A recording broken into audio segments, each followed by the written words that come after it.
শীত যেহেতু চলে আসছে, পাকন পিঠা খেতে আমাদের কাছে সবারই ভালো লাগে। তো পাকন পিঠাগুলো আমি কিভাবে করি, তো আমার সঙ্গেই থাকবেন, শর্ট করে একটু দেখাবো। প্রথমত আমি এগুলোকে রান্না করে নিয়েছি নারকেল, যেটাকে বলে পাকন পিঠার পুর। তারপরে আমি এরকম চালের রুটি তৈরি করে নেব। চালের আটাটাকে সেদ্ধ করে রুটির মধ্যে আমি এইভাবে করে পুর দিয়ে দেব। যদি একটু পিঠাটা একটু বড় করে করতে চাই, এটা কিন্তু চিকন করেও হয়। আমি যেহেতু গ্রামের মেয়ে, শহরে আসলে কি হয়েছে, আমার গ্রামের কিছুই তো ভুলে যায়নি। তো আমি এভাবে চেপে চেপে লাগিয়ে দেই। অবশ্য অত ডিজাইন পারি না, না পারলেও দেখা যায় যেভাবেই হোক খাওয়াটা হচ্ছে ইম্পর্টেন্ট। এটাকে দুই হাত দিয়ে এইভাবে করে একটু ডিজাইন করে নেওয়া যায়।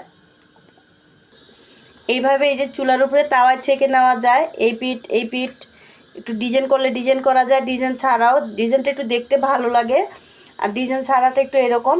এটা আপনারা চাইলে তেলেও ভেজে নিতে পারেন, আবার কেউ সেদ্ধ করে নেয়, সেদ্ধটাও দেখাবো আরেকটা সময়। শীত যেহেতু চলে আসছে, পাকন পিঠা খেতে আমাদের কাছে সবারই ভালো লাগে। তো পাকন পিঠাগুলো আমি কিভাবে করি, তো আমার সঙ্গেই থাকবেন, শর্ট করে একটু দেখাবো।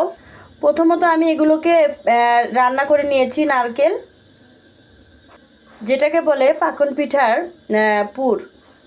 তারপরে আমি এরকম চালের রুটি তৈরি করে নেব। চালের আটাটাকে সেদ্ধ করে রুটির মধ্যে আমি এইভাবে করে পুর দিয়ে দেব। যদি একটু পিঠাটা একটু বড় করে করতে চাই, এটা কিন্তু চিকন করেও হয়। আমি যেহেতু গ্রামের মেয়ে, শহরে আসলে কি হয়েছে, আমার গ্রামের কিছুই তো ভুলে যায়নি। তো আমি এভাবে চেপে চেপে লাগিয়ে দেই। অবশ্য অত ডিজাইন পারি না, না পারলেও দেখা যায় যেভাবেই হোক খাওয়াটা হচ্ছে ইম্পর্টেন্ট। এটাকে দুই হাত দিয়ে এইভাবে করে একটু ডিজাইন করে নেওয়া যায়। এইভাবে এই যে চুলার উপরে তাওয়ায় ছেঁকে নেওয়া যায়, এই পিঠ একটু ডিজাইন করলে ডিজাইন করা যায়, ডিজাইন ছাড়াও। ডিজাইনটা একটু দেখতে ভালো লাগে, আর ডিজাইন ছাড়াটা একটু এরকম।